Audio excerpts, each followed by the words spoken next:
3, 2, 1.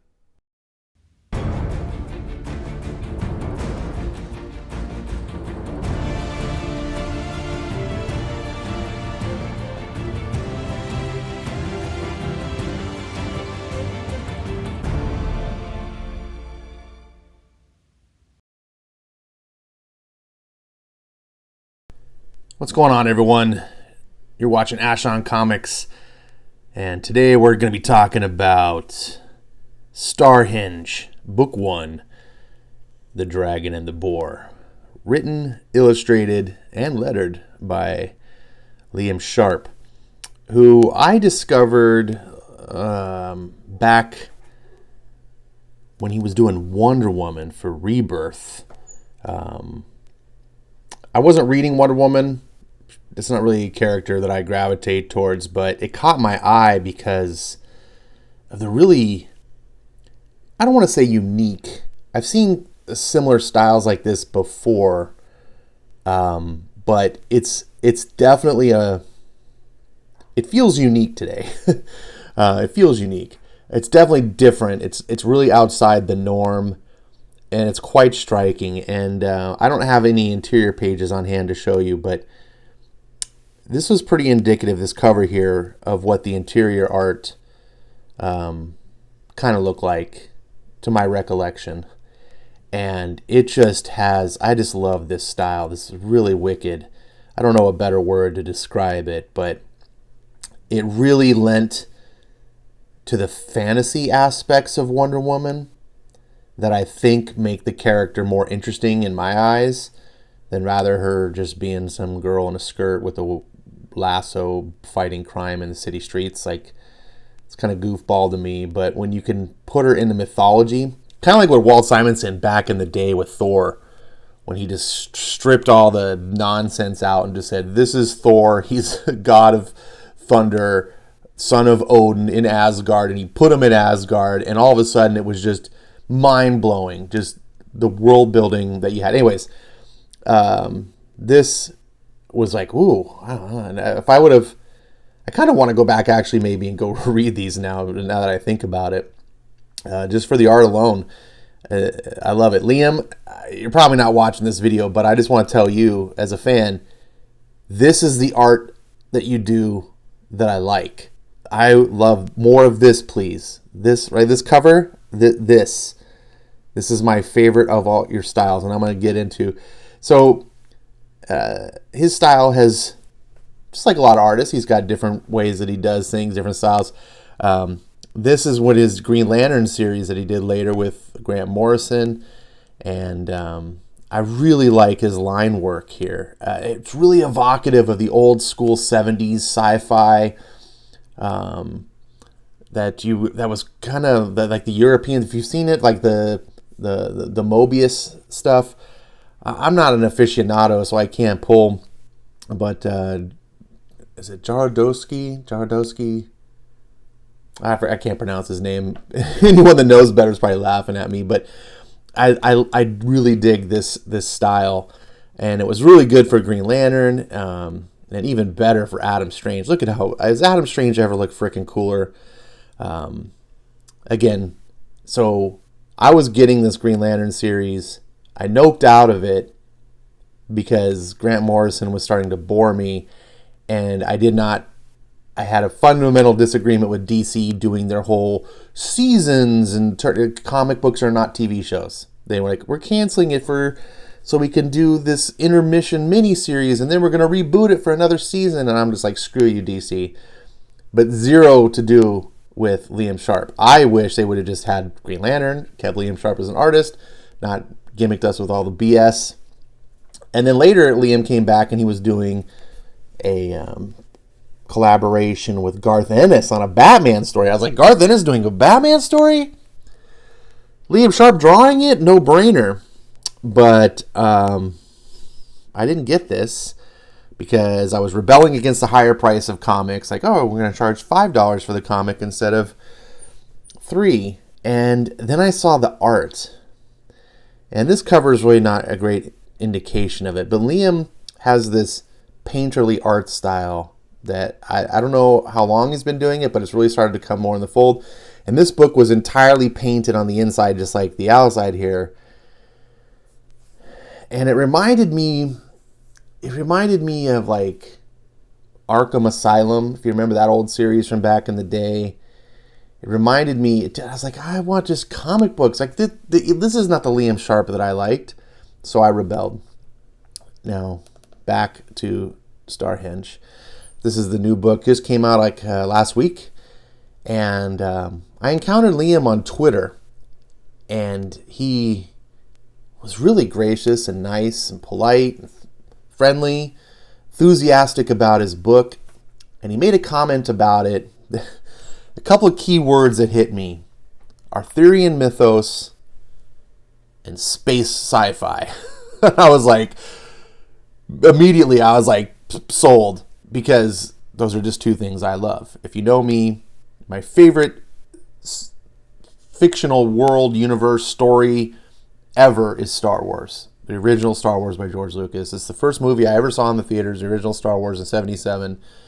It's fundamentally shaped who I am from a fan of fiction and so forth. And there is just nothing better in my eyes.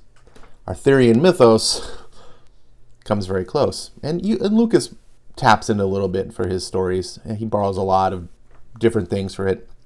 So when Liam said on Twitter, he was telling me about it, and he was really nice, like actually held a conversation with me, which I appreciate, because, these people are busy and they've got other fans presumably borrowing their time. And so anytime they have a moment to chit-chat with, I'm gracious, or I'm grateful.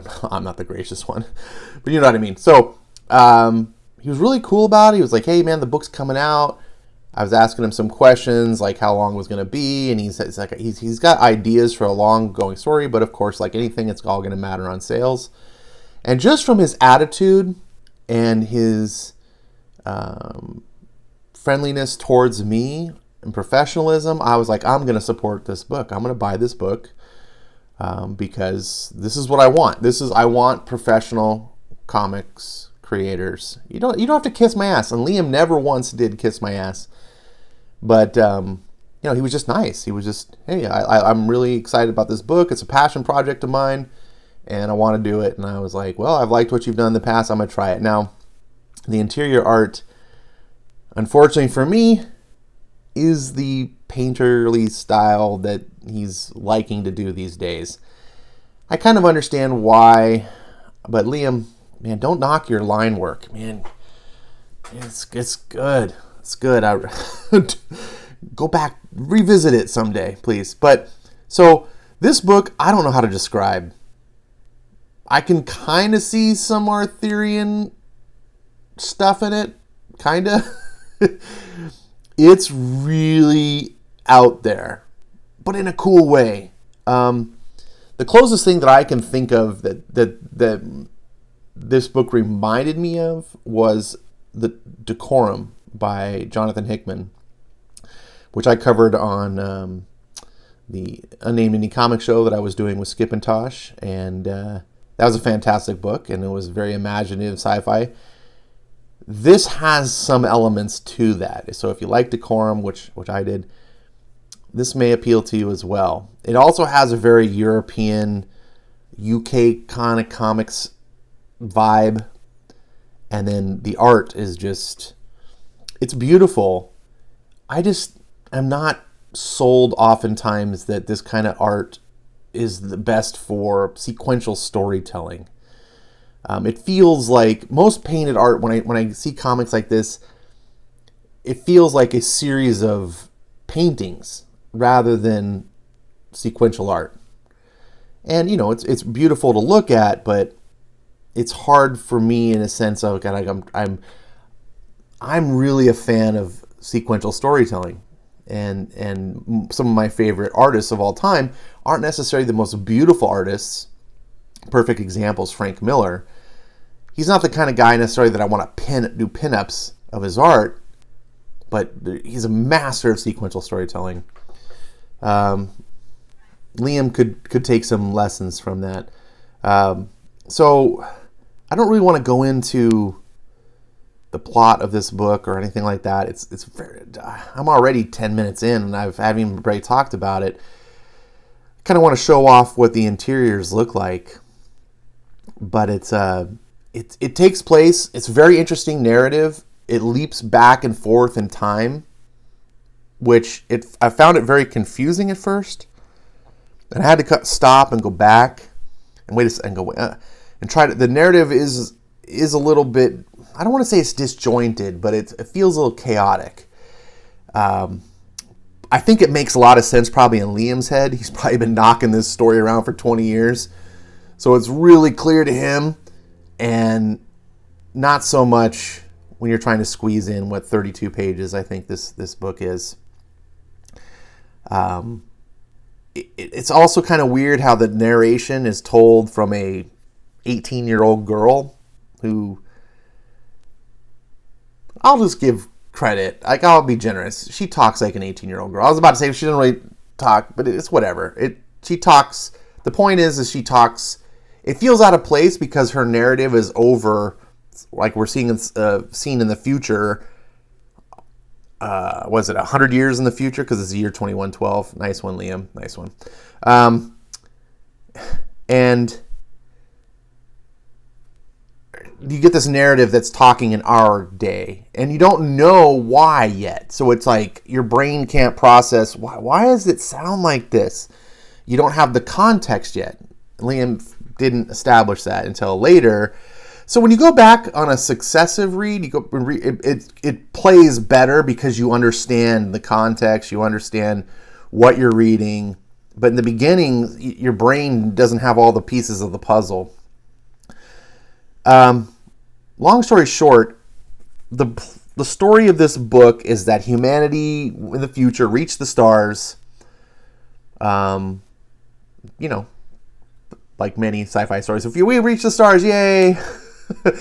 And they discover on this planet some ruins, and the ruins are basically, there's no life, but there's a computer, and they fire it up, and it's this billion-year-old computer intelligence that immediately destroys everybody, kills the people, shoots the mothership down from orbit, inhabits, like takes their skin and wraps themselves in the skin. And one of the things I think was cool is that Liam mentions in the narration says, and since we wear machines, cars, spacesuits, spaceships, get it, they decide to wear us. Gross.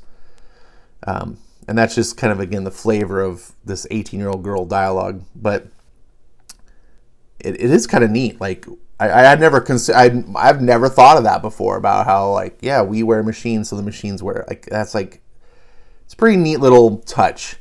So the main characters, as far as I can tell, is this 18-year-old Wiccan girl, and I guess an 18-year-old high school star football player kid, and she's all into the witchcraft. And the one thing that bothered me about this book, it felt really unnecessary, and that was the scene where she's telling him, and he's of course the dumb, just the football player, and she's the smart, and he basically says something about like, what's that picture of the devil or something, and she has to lecture him. And she said, okay, Einstein, you know that they made all that crap up in the 5th century, right? My dad said there was no devil. Not like that anyway. Before the Christians told the Celts their horned god was the devil. Most people think that the devil's always had horns, but he didn't. They just made it up to suit their purposes. Always the same. The victors write history. No shit. I did not know that.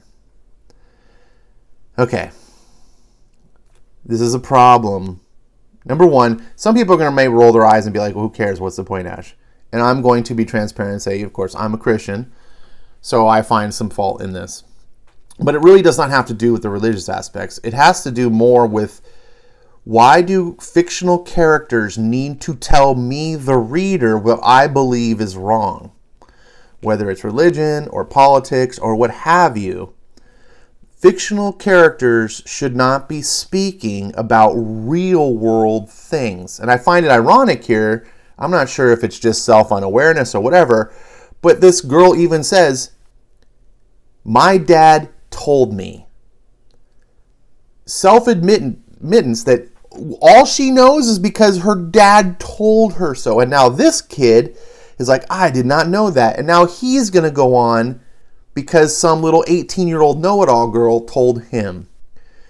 And the irony here is that, so these fictional characters are essentially telling the reader that their beliefs are wrong because someone told. It's a mess, right? And it was unnecessary.